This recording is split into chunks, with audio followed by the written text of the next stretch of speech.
அரிமா நம்பி படத்தினுடைய கலைஞர்களை உங்களுக்கு அறிமுகப்படுத்துவதற்காக உங்கள் முன் நின்று கொண்டிருக்கின்றேன். இளையதிலகம் பிரபு சாரை வைத்து நான் ஆரம்ப காலத்திலே படம் பண்ணுவதற்காக நான் இயங்கியதுண்டு. நான் மிக மிக பெரிய ஒரு எதிர்பார்ப்பு சூழலில் எனக்கு அவரை வைத்து கதாநாயகனாக படம் எடுக்கக்கூடிய ஒரு நல்லதொரு வாய்ப்பை நான் தவறவிட்டேன். ஆனால் குடும்பத்தில் ஒவ்வொருத்தரும் என்னுடைய குடும்பத்தில் அவரும் அவருடைய குடும்பத்தில் நானும் என்பதை போல்தான் நான் எங்கள் குடும்பங்கள் ஒன்றாக அப்படி சங்கமித்து செயலாற்றி கொண்டிருக்கக்கூடிய சூழல். ஆனால் யாருக்கும் கிடைக்காத வாய்ப்பு மன்னவர் சின்னவர் படத்தில் நடிகர் திலகம் அவர்கள் எனது படத்தில் நடித்ததை என் வாழ்க்கையில் பெரிய பாக்கியமாக கருதுகின்றேன். ஆர்ட் டைரக்டர் முத்துராஜ் அவர்கிட்ட ஒரு அதாவது மாதிரி மிகப்பெரிய பிரம்மாண்டத்தை கொடுத்துருக்கிறாரு. அந்த பிரம்மாண்டத்துக்கு ஈடாக இந்த படத்தை எடுத்து போய் நிறுத்தியிருக்கிறாரு. அவருடைய மொரோக்கா செட்டு வந்து நான் அதிகமாக ஷூட்டிங் போகிறதே கிடையாது.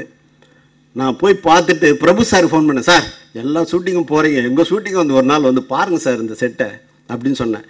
அப்படிப்பட்ட ஒரு அரங்கம், ஒரு 500 கோடி பெருமானமுள்ள ஒரு அரங்கத்துக்குள்ளே இந்த மொரோக்கா செட்டு ஒரு 1.5 கோடியில் போட்டு டைரக்டர் அவரும் சேர்ந்து பண்ணியிருக்கிற விதமும் அதற்கு ஒரு ஆரணங்க எடுத்துன்னு வந்து அவர் ஆட்டி வைத்த விதமும், சோபியை பற்றி சொல்லணுன்னா சோபி எங்கள் குடும்பத்தில் ஒரு புள்ள. என்னவோ தெரியல, அவனை வந்து கிட்டத்தட்ட ஒரு 7-8 வருஷத்துக்கு முன்னாடி இருந்து நீ படம் நீ நடிக்கலாண்டான்னு சொல்லுவேன். அவன் வந்து பேசுறது நிற்கிறது அப்படி பாடி லாங்குவேஜாக பார்க்கும்போது. ஆனால் ஏன்னு தெரியல, அவனும் வந்து பிஸியாக அவன் இதில் போயின்னே இருக்கிறான். அதனால் ஆகவே அவனும் ஒரு இந்த திரையுலகில் ஒரு நல்ல நடிகனாக வரக்கூடிய ஒரு வாய்ப்பு இருக்குது. அவனும் அதை பயன்படுத்திக்கணும். அதோடு மட்டும் இல்லாமல் ஸ்டண்ட் கலைஞர்களில் நான் வந்து ஒரு தமிழாய்ந்த ஒரு திருமகனாக நினைக்கிறது சூப்பர் சுப்ராயன் மாஸ்டர். என்னுடைய படங்கள் அதிக படத்துக்கு இருந்தாலும் அவருக்கு ஏதாவதுன்னா நான் போய் நிற்பேன். அவருடைய பையன் வந்து ஸ்டண்ட் இதில் வந்திருக்கிறான்னும் போது ரொம்ப சந்தோஷப்பட்டேன். ஆனால் திரையுலகில் வந்து அந்த மரியாதைக்குரிய ஒரு குடும்பமாக தான் அந்த ஸ்டண்ட் குடும்பம் இருக்குது. அவனை பார்த்தா சொல்கிறேன், நீ நடிக்கலாமாப்பான்னு. நான் வரும்போது இங்கே பேசும்போதெல்லாம் எல்லாரையும் நடிக்கணும்னு சொல்கிறேன். எல்லாருக்கிட்டே திறமை இருக்குது. அந்த திறமைக்கு வெளிச்சம்தான் சூப்பர் சுப்ராயன் ஒரு 7 நிமிஷம் ஒரு சேசிங் எடுத்துருக்கிறாரு. அது டைரக்டர் சொன்னால் தான் அது அழகுன்னு நினைக்கிறேன். அது வந்து கேமராமேன் அவரும் பண்ணியிருக்குது, ஆர்ட் டைரக்டரும் பண்ணியிருக்குது. படத்தில் பேசப்படும். அதில் வந்து விக்ரம் பிரபு வந்து நான் இவன் வேறு மாதிரி படம் பார்க்கும்போது என்னடா நம்மளுக்கு ஒரு பெரிய ஆக்ஷன் இவரை கிடச்சிட்டான்னு ரொம்ப சந்தோஷம். முந்தானத்து கூட கஞ்சிவரம் பாபு தேட்டர் ஒன்றானே ஸ்டடியாக போதுனே, ஒரு நாள் கூட குறையில்லைண்ணே, அப்படி போதுனேன்னாரு.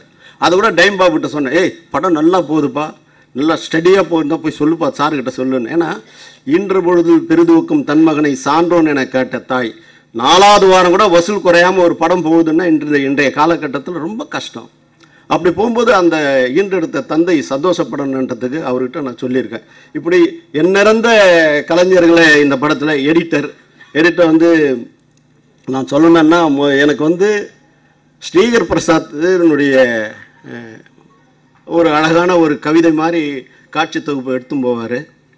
அப்படி அவர்கிட்ட இருக்க பணியாற்றக்கூடிய ஒரு தம்பியை பற்றி டைரக்டர் ஆனந்த் சங்கர் என்கிட்ட சொன்னார். இந்த மாதிரின்னு எதுவுமே ஆனந்த் சங்கர் என்ன சொல்லுதோ நீ செய், ஆனந்த் சங்கர் என்ன சொல்லிட்டியாப்பா நீ முடிச்சுடு, இப்படி தான். அதனால் இந்த படம் வந்து எல்லாருடைய ஆசையும் ஆதரவையும் பெற்றிருக்குது. இதை உங்கள் முன்னே நான் வந்து சொல்கிறதுக்கு காரணம், இப்படிப்பட்ட ஒரு நல்ல டீமை உங்கள் முன்னாடி சமர்ப்பிக்கிறேன்.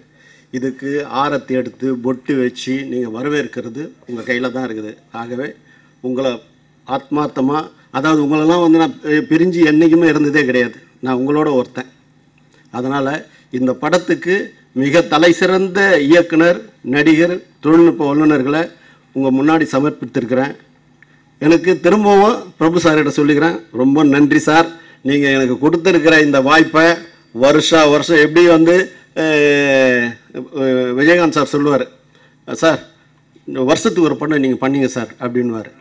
அந்த மாதிரி விஜய் நீங்கள் பண்ணீங்க சார்னு. அந்த மாதிரி ஒவ்வொரு வருஷமும் உங்கள் மகனை வச்சு நான் படம் பண்ணணுன்ற ஒரு சூழலை இந்த படத்தின் மூலம் ஒரு அடித்தளம் அமைச்சு தருவேன்.